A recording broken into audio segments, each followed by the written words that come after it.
అన్నదాత అన్నదాత మీ అన్నదాత చెమటోడ్చి ఆహారాన్నందించే రైతన్నా అనునిత్యం నీ కండదండగా నిలిచే నేస్తం ఎవరన్నా అన్నదాత అన్నదాత మీ అన్నదాత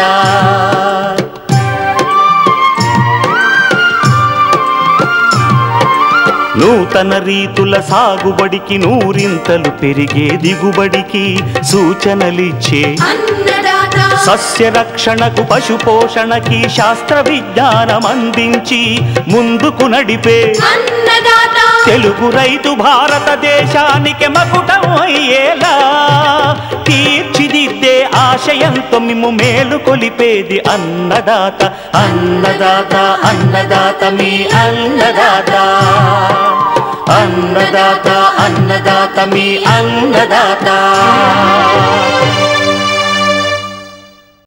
అన్నదాత ప్రేక్షకులకు నమస్కారం. ఈనాటి ముఖ్యాంశాలు: మధ్య తెలంగాణ జిల్లాల్లో యాసంగిలో వేసుకోదగ్గ పంటల వివరాలు, రబీ ఉల్లి సాగులో పోషక యాజమాన్యం, రబీ వేసవి వేరుశనగ సాగులో మెలకువలు.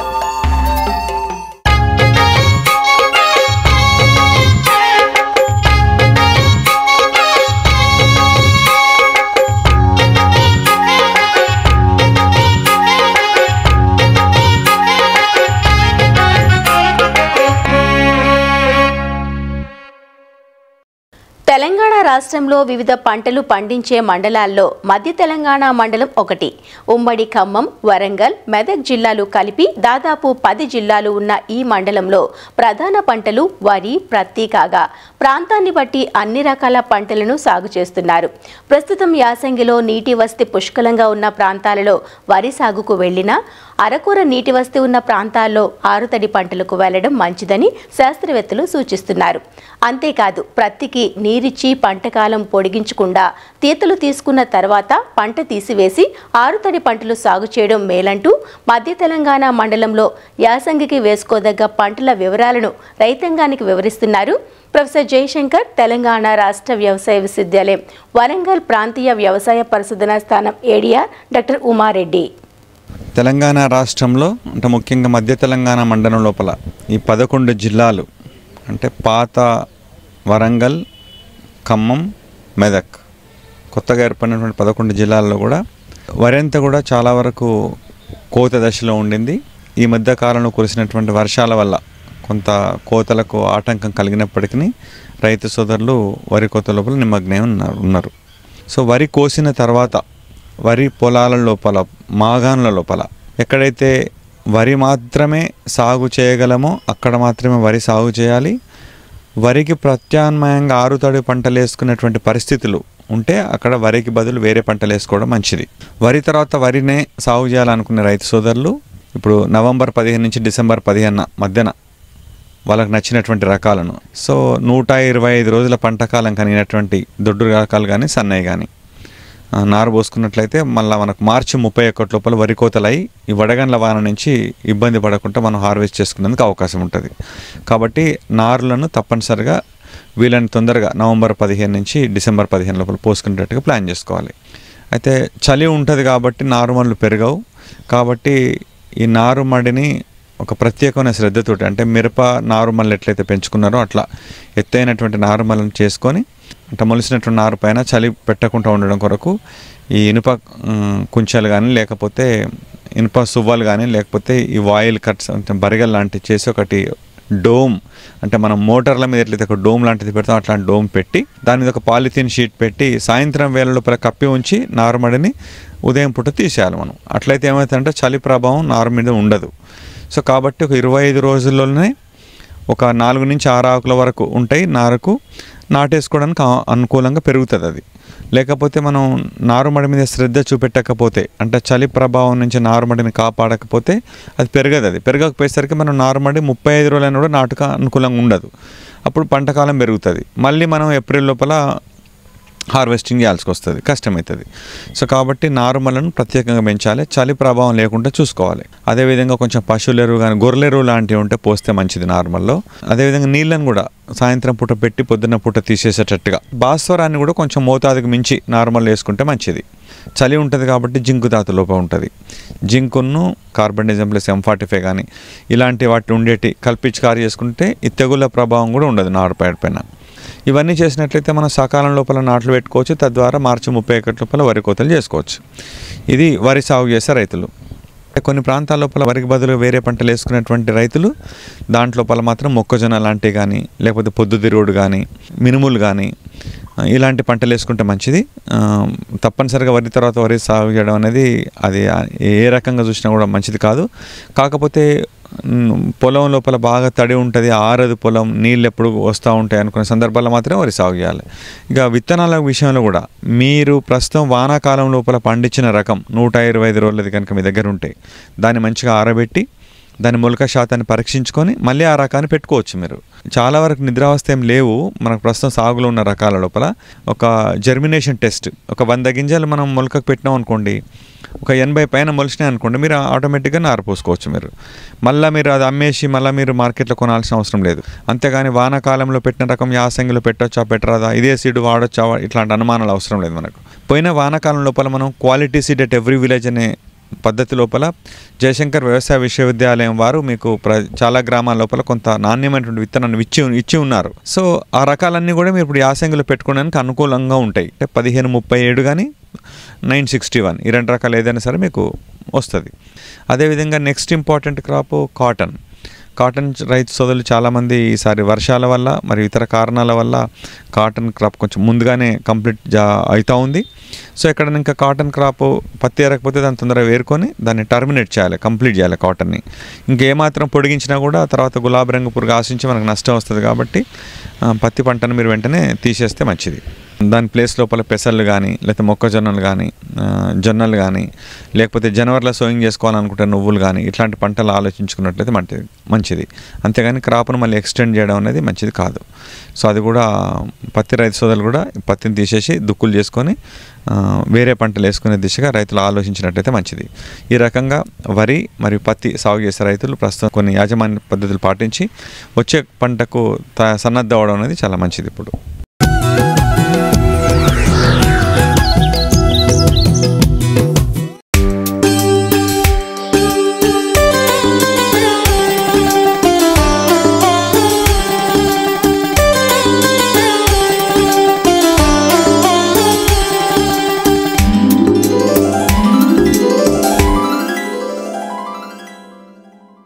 ఉల్లి లేనిదే రోజు గడవదు. అంతటి నిత్యావసరమైన కూరగాయ పంట ఉల్లి. గుండె జబ్బులకు దివ్య ఔషధంగా, శరీరంలోని కొలెస్ట్రాల్ని తగ్గించడంలోనూ ఉల్లి కీలక పాత్ర పోషిస్తుంది. కంటికి, జ్ఞాపక శక్తికి, జీర్ణక్రియకు ఎన్నో రకాలుగా ఉపయోగపడుతుంది. ఉల్లిని ఖరీఫ్, రబీ, వేసవి ఇలా 3 కాలాల్లోనూ సాగు చేసిన రబీ పంటలో పాయలు నాణ్యంగా ఉంటాయి. దిగుబడి కూడా అధికంగా వస్తుంది. ఉల్లిని రబీ పంటగా అక్టోబర్ నుంచి డిసెంబర్ మధ్య నారు పోసుకొని నాటుకుంటారు. సేంద్రియ, రసాయన ఎరువులతో పోషకాలు సమతుల్యంగా అందించినట్లయితే ఉల్లి నుంచి నాణ్యమైన అధిక దిగుబడులు పొందవచ్చునంటూ వివరాలు తెలియజేస్తున్నారు ప్రొఫెసర్ జయశంకర్, తెలంగాణ రాష్ట్ర వ్యవసాయ విశ్వవిద్యాలయం పాలెం కృషి విజ్ఞాన కేంద్రం శాస్త్రవేత్త డాక్టర్ శంకర్. ఉల్లిలో మనకు టార్గెట్ ఈల్డ్ రావడానికి ఎరువుల యాజమాన్యం అనేది చాలా అత్యంత ప్రాముఖ్యమైనది. సో ఉల్లి నాటుకునేటప్పుడు దుక్కిని 3 నుంచి 4 సార్లు మెత్తని దుక్కి చేసుకోవాలి. అలాగే దాంతోపాటు ఆఖరి దుక్కిలో 10 టన్నుల పశువుల ఎరువు, 2 క్వింటాల వేపపిండి చల్లుకోవాలి. అలాగే అజిటోబాక్టర్, సూడోమోనాస్, ట్రైకోడర్మా విరిడి ప్రతిదీ ఒక 2 కిలోలు చొప్పున 10 గంపల పశువుల ఎరువుకు బాగా మిక్స్ చేసి ఒక 10-15 రోజులు మాగబెట్టిన తర్వాత మనం నాటుకునేటప్పుడు ఆఖరి దిక్కులో పదును నేలపై చల్లుకోవాలి. సో దీనివల్ల మనకు భూమిలో ఉన్నటువంటి పోషకాలు, వేర్లు అనేది బాగా తీసుకొని మొక్కలు దృఢంగా పెరుగుతాయి. ఇంకా మనకు ఆఖరి దిక్కులో నాటు వేసుకునేటప్పుడు ఒక 2 క్వింటాల అంటే 4 బస్తాల సింగిల్ సూపర్ ఫాస్ఫేట్, అలాగే 10 కిలోల యూరియా, 15 కిలోల మ్యూరేట్ ఆఫ్ పొటాష్ ఆఖరి దిక్కులో చల్లుకోవాలి. గడ్డ నాణ్యత బాగా ఉండి పంజెన్సీ బాగా ఉండాలంటే ఎకరానికి 6 నుంచి 12 కిలోల గంధకంను మనము ఆఖరి దిక్కులో వేసుకోవాలి. ఇంకా మనకు పోషక లోపాలు ఏమాత్రం ఏర్పడకుండా ఉండడానికి జింక్ 5 నుంచి 10 కిలోలు, అలాగే బోరాన్ 2 నుంచి 3 కిలోలు కూడా మనము ఆఖరి దిక్కులో కానీ తర్వాత పైపాటుగా కానీ వేసుకోవాలి. తర్వాత మనకు పైపాటుగా కలుపు తీసిన తర్వాత 30 రోజులప్పుడు మరియు 60 రోజులప్పుడు ఎకరానికి 60 కిలోల యూరియా అలాగే 15 కిలోల పొటాష్ చొప్పున 2 దఫాలుగా మనం వేసుకొని నీటిని పారించాలి. మొక్క యొక్క గ్రోత్ బాగా రావాలి అంటే 19 5 గ్రాములు అలాగే ఫార్ములా 6 మైక్రోన్యూట్రియంట్స్ మిక్సము 5 గ్రాములు చొప్పున కలిపి 30 రోజులప్పుడు 40 రోజులప్పుడు పిచికారీ చేసుకున్నట్లయితే ఎలాంటి సూక్ష్మ పోషకాల లోపాలు లేకుండా మనకు పంట వేపుగా పెరుగుతుంది. ఇంకా ఉల్లిలో డ్రిప్ మరియు ఫెర్టిగేషన్ సిస్టమ్ను ఫాలో అయినట్లయితే దిగుబడి గణనీయంగా పెరుగుతుంది. ఈ drip and fertigation system use చేయడం వల్ల 20% దిగుబడి పెరగడం కాకుండా 30 నుంచి 40% నీటి ఆదా అవుతుంది. అలాగే కూలీల ఖర్చు కూడా 30% వరకు తగ్గుతుంది. దీని ద్వారా మనకు ఎరువుల వినియోగం బాగా పెరుగుతుంది. సో ఇంకా ఫెర్టిలైజర్స్ ఎలా ఫెర్టిగేషన్ చేయాలంటే పంట మొత్తం కాలానికి యూరియా మనకు 120 కిలోలు అలాగే పొటాష్ 30 కిలోలు చొప్పున అవసరం అవుతుంది. కాబట్టి దీన్ని 7 సమభాగాలుగా చేసుకొని ప్రతి వారము ఫెర్టిగేషన్ ఇస్తూ ఉండాలి. పంట మొత్తానికి అవసరమైనటువంటి భాస్వరంను మనము ముందుగానే దుక్కిలో ఎకరానికి 200 కిలోల చొప్పున మనము సింగిల్ సూపర్ ఫాస్ఫేట్ ఫామ్లో ఇచ్చుకోవాలి.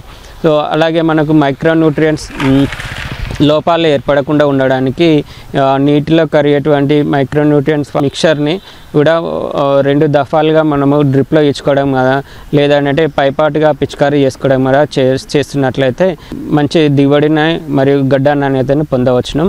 ఇంకా మనం మైక్రోజెట్ స్ప్రింక్లర్స్ యూజ్ చేసినట్లయితే ప్రతి 6 మీటర్లకు ఒకటి దూరంలో 20 mm సైజు ఉంది గంటకి 135 లీటర్ల డిశ్చార్జ్ కెపాసిటీ ఉన్నటువంటి మైక్రోజెట్ స్ప్రింక్లర్స్ని యూజ్ చేసుకొని కూడా మనము నీటిని పారించవచ్చును. ఈ విధంగా మేలైన ఎరువులు మరియు నీటి యాజమాన్యం చేపట్టినట్లయితే మంచి దిగుబడులు పొందవచ్చు.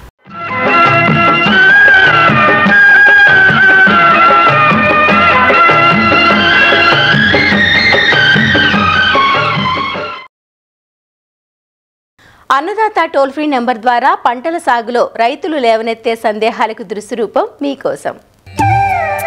కుసుమ సాగు చేయాలనుకుంటున్నాం, సాగు వివరాలు తెలియచేయండి అంటూ అడుగుతున్నారు సంగారెడ్డి జిల్లా మునుపల్లి నుంచి రాజు. ప్రస్తుత పరిస్థితుల్లో మనకి ఈ కుసుమ పంట అనేది చాలా ముఖ్యమైన నూనె గింజ పంట. మనకు ముఖ్యంగా ఎక్కడైతే నల్లరేగడి నేలలు ఉన్న ప్రాంతాల్లో కుసుమ పంట సాగవుతుంది.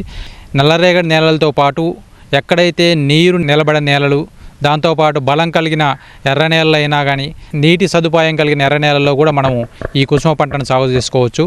ఎక్కడైతే ఈ యొక్క అడవి పందుల బెడద కానీ కోతులు కానీ ఇలాంటి బెడద ఎక్కువగా ఉన్న ప్రాంతాల్లో, ఏజెన్సీ ప్రాంతాల్లో, గుట్టలున్న ప్రాంతాల్లో ఈ పంటకు ముళ్ళు ఎక్కువగా ఉండటం వల్ల అయితే వాటి నుంచి కూడా తప్పించుకొని మంచి దిగుబడి సాధించుకునే అవకాశం ఉంటుంది. అక్టోబర్ మొదటి వారం నుంచి నవంబర్ 2వ వారం వరకు కూడా ఈ పంటను సాగు చేసుకోవచ్చు. సో ఆ తర్వాత కనుక ఈ పంటను సాగు చేసుకుంటే దిగుబడి తగ్గిపోయే అవకాశం ఉంటుంది. ఈ వరుసల మధ్యలో 45 సెంటీమీటర్లు, మొక్కల మధ్యలో 20 సెంటీమీటర్ల దూరం పెట్టుకొని మనం గొర్రుతో కానీ నాగటి సాలల్లో కానీ విత్తుకున్నట్లయితే ఆప్టిమం ప్లాంట్ పాపులేషన్ వచ్చే అవకాశం ఉంటుంది. మనకి అనుకూలమైన రకాలు కనుక చూసినట్లయితే TSF1 అనే రకము తెల్ల గింజ నువ్వు రకము.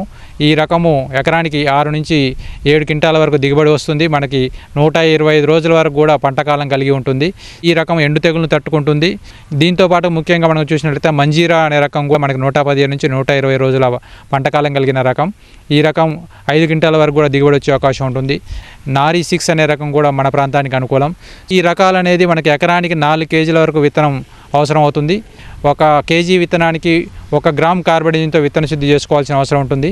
ఈ జీవన ఎరువులతో కూడా విత్తన శుద్ధి చేసుకున్నట్లయితే మనకు నత్రజని స్థిరీకరణ జరిగి కొంతవరకు మనము రసాయన ఎరువుల రూపంలో వేసే మోతాదును తగ్గించుకునే అవకాశం ఉంటుంది. అజోస్పైరిలం అనే జీవన ఎరువుని 1 కేజీ విత్తనానికి 25 గ్రాముల వరకు విత్తన శుద్ధి చేసుకున్నట్లయితే కూడా ఈ నత్రజని స్థిరీకరణను చేసుకునే అవకాశం ఉంటుంది. దీంతోపాటు మనకు ముఖ్యంగా ఈ రసాయన ఎరువుల యాజమాన్యం కనుక చూసినట్లయితే మనం విత్తుకునేటప్పుడు మనము నేల యొక్క భూసార పరీక్ష, భూసారాన్ని ఆధారంగా ఒక బస్తా నుంచి ఒక బస్తన్నర వరకు కూడా ఈ సింగిల్ సూపర్ ఫాస్ఫేట్ను వేసుకోవాల్సిన అవసరం ఉంటుంది. ముఖ్యంగా రైతులు గుర్తుపెట్టుకోవాల్సింది ఏంటంటే కాంప్లెక్స్ ఎరువుల కంటే కూడా ఈ సూటి ఎరువైన సింగిల్ సూపర్ ఫాస్ఫేట్ను వేసుకుంటే దాంట్లో ఉండే కాల్షియం గంధకం మొక్కకు ఉపయోగపడి ఈ యొక్క నూనె గింజల పంటల్లో నూనె యొక్క శాతం పెరగడానికి ఉపయోగపడుతుంది. ఒక 20 నుంచి 25 కిలోల వరకు యూరియాను కూడా విత్తుకునేటప్పుడు వేసుకోవాల్సిన అవసరం ఉంటుంది.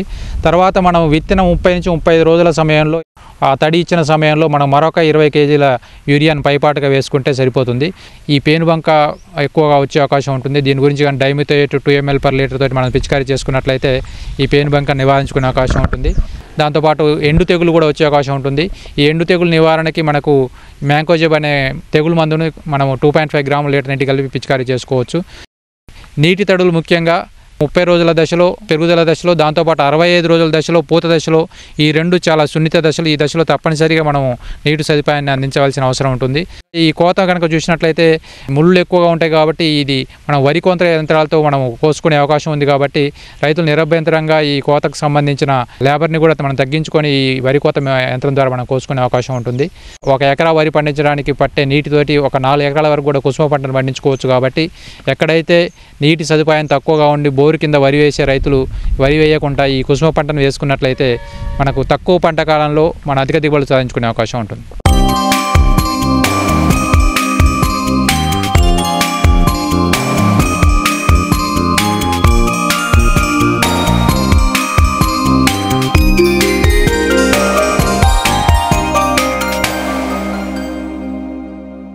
ఖరీఫ్, రబీ, వేసవి ఇలా 3 కాలాల్లోనూ సాగు చేసుకోదగ్గ నూనె గింజల పంట వేరుశనగ. ఖరీఫ్ కంటే రబీ, వేసవి కాలాలలో అధిక దిగుబడితో పాటు గింజ నాణ్యత, నూనె శాతం ఎక్కువగా ఉంటుందని ఈ కాలాల్లో వేరుశనగను ఎక్కువ విస్తీర్ణంలో సాగు చేస్తుంటారు. కోస్తాంధ్రలో రబీ, వేసవి పంటను రైతులు నవంబర్ 15, డిసెంబర్ నెలాఖరు వరకు విత్తుకుంటారు. చీడపీడల బెడద కూడా రబీ పంటకు తక్కువే. వేరుశనగ నుంచి ఎకరాకు 20 నుంచి 25 క్వింటాళ్ల అధిక దిగుబడులు పొందే అవకాశం ఉన్నప్పటికీ రైతులు చేపట్టే యాజమాన్య లోపాల వల్ల దిగుబడులు తక్కువగా ఉంటున్నాయి. సాగు చేసే ప్రాంతాన్ని బట్టి రకాలను ఎంపిక చేసుకోవడం, విత్తన శుద్ధి, కలుపు యాజమాన్యం, పోషక యాజమాన్యం సక్రమంగా పాటిస్తే ఆశించిన దిగుబడులు పొందే అవకాశం ఉందంటూ రబీ వేరుశనగ సాగు వివరాలను తెలియజేస్తున్నారు ప్రకాశం జిల్లా కందుకూరు కృషి విజ్ఞాన కేంద్రం సీనియర్ శాస్త్రవేత్త మరియు అధిపతి డాక్టర్ ప్రసాద్ బాబు. ఈ వేరుశనగ వేసుకునేటువంటి రైతులు కొన్ని ముఖ్యమైనటువంటి యాజమాన్య పద్ధతులు కానీ పాటించినట్లయితే మంచి దిగుబడులు తీసుకునేదానికి అవకాశం ఉంటుంది. ముందుగా వేరుశనగ విత్తుకునే రైతులు నూతనంగా విడుదలైనటువంటి మంచి దిగుబడినిచ్చేటువంటి రకాలను ఎంపిక చేసుకోవాలి. మనకి రబీకి బాగా సూటబుల్ అయినటువంటి రకాలు చూసినట్లయితే ఈ కదిరి లేపాక్షి, అలాగే TCGS 1694, కదిరి 6, ధీరజ్జు, కదిరి హరితాంధ్ర అనేటువంటి రకాలు మనకి వేసుకునేదానికి అనుకూలంగా ఉంటుంది. ఎకరాకి ఈ వేరుశనగ విత్తనాలు 60 నుంచి 75 కిలోలు మనకు అవసరం ఉంటుంది. ఈ విత్తే ముందు తప్పకుండా రైతులు విత్తన శుద్ధి అనేది చేసుకోవాలి. ఈ వేరుశనగలో తొలి దశలో వచ్చేటువంటి రసం పీల్చే పురుగుల నివారణకు, నేల ద్వారా సంక్రమించేటువంటి తెగులు నివారణకు మనకి ఈ విత్తన శుద్ధి అనేది తప్పనిసరి. వేరుశనగలో విత్తన శుద్ధి కొరకు మనకి ఇమిడాక్లోప్రిడ్ 600 FS అనేటువంటి మందును 2 మిల్లీలీటర్లు 4 మిల్లీలీటర్ నీటిలో కలుపుకొని 1 కిలో విత్తనానికి పట్టించుకోవాలి. 10 నిమిషాలు ఆరిన తర్వాత దీనికి టెబుకొనజోల్ 2DS అనేటువంటి మందును 1 గ్రాము 1 కిలో విత్తనానికి, లేదా ఈ మ్యాంకోజెబ్ అనేటువంటి మందును 3 గ్రాముల కిలో విత్తనానికి మనం పట్టించి విత్తన శుద్ధి చేయాలి. తర్వాత ట్రైకోడర్మా అనేటువంటి జీవశిలీంద్రనాశిని 10 గ్రాముల కిలో చొప్పున విత్తనానికి పట్టించుకొని వరుసల మధ్యలో 30 సెంటీమీటర్లు, మొక్కల మధ్యలో 10 సెంటీమీటర్ల వ్యాసార్థంతో మనం విత్తుకున్నట్లయితే సరిపోతుంది. విత్తుకునే ముందు మనకి ఈ ఎరువుల యాజమాన్యం చూసినట్లయితే ఆఖరి దుక్కులో మనకి 18 కిలోల యూరియా, 125 కిలోల సింగిల్ సూపర్ ఫాస్ఫేట్ వేసుకొని విత్తుకుంటే సరిపోతుంది. అలాగే జింక్ సల్ఫేట్ అనేటువంటిది కూడా 3 సంవత్సరాలకు ఒకసారి లేదా 3 పంటలకు ఒకసారి 20 కిలోలు 1 ఎకరా చొప్పున మనం వేసుకోవాలి. ఈ విధంగా వేసుకొని మనము విత్తనం వేసుకున్నట్లయితే సరిపోతుంది. ఇక విత్తనం విత్తిన తర్వాత కలుపు నివారణ చూసినట్లయితే విత్తిన 48 గంటల లోపల పెండిమిథాల్ అనేటువంటి మందును ఎకరాకి 1 లీటర్ చొప్పున 200 లీటర్ నీటిలో కలుపుకొని మనం పిచికారీ చేసుకున్నట్లయితే తొలి దశలో వచ్చేటువంటి కలుపును నివారించుకోవచ్చు. అలాగే పంట వేసిన 20-25 రోజులప్పుడు కలుపు తీయడానికి వీలు లేనప్పుడు అప్పుడు మనకి ఒక కలుపు మందు అందుబాటులో ఉంది. ఎమాజితాపిర్ అనేటువంటి మందును 250 మిల్లీలీటర్లు ఒక ఎకరాకి 200 లీటర్ నీటిలో కలుపుకొని కలుపు 2 నుంచి 3 ఆకుల దశలో ఉన్నప్పుడు మనం పిచికారీ చేసుకుంటే మలి దశలో కూడా వచ్చేటువంటి కలుపును మనం సమర్థవంతంగా నివారించుకోవచ్చు.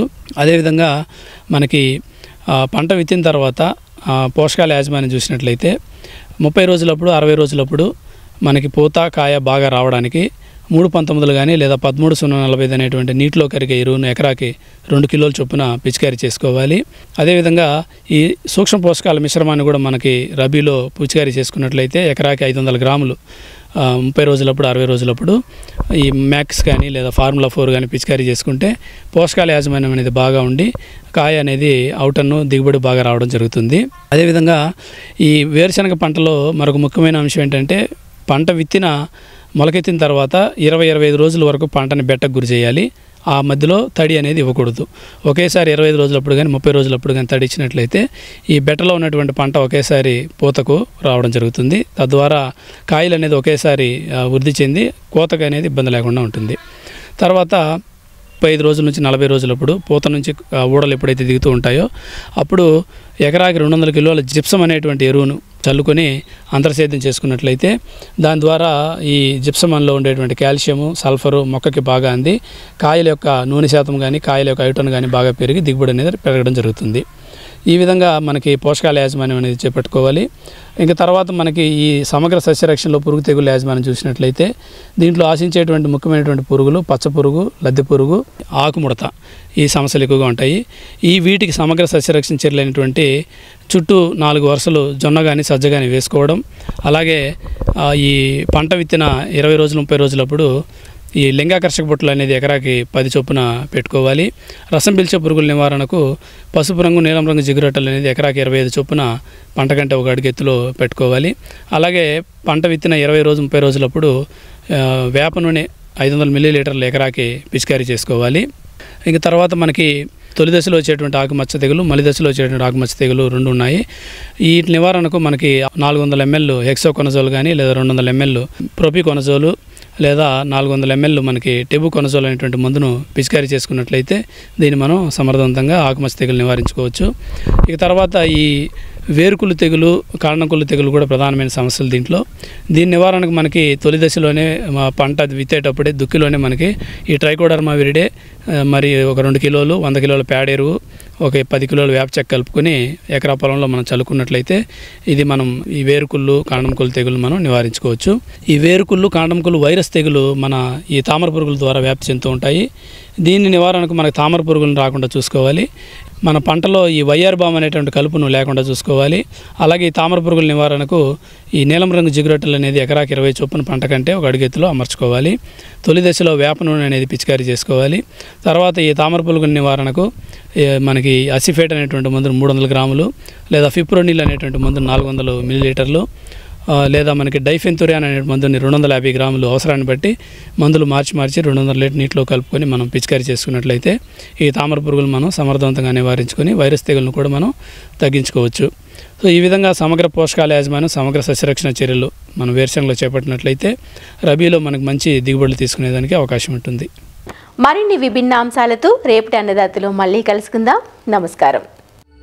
అన్నదాతలు తమ సందేహాలు సమస్యలను 1800-425-4085 టోల్ ఫ్రీ నంబర్లో ఉదయం 10 నుంచి 11 గంటల మధ్య పని దినాలలో సంప్రదించగలరు. ఈ కార్యక్రమాన్ని యూట్యూబ్లో www.youtube.com/అన్నదాత ఈటీవీ లింక్ ద్వారా వీక్షించవచ్చు.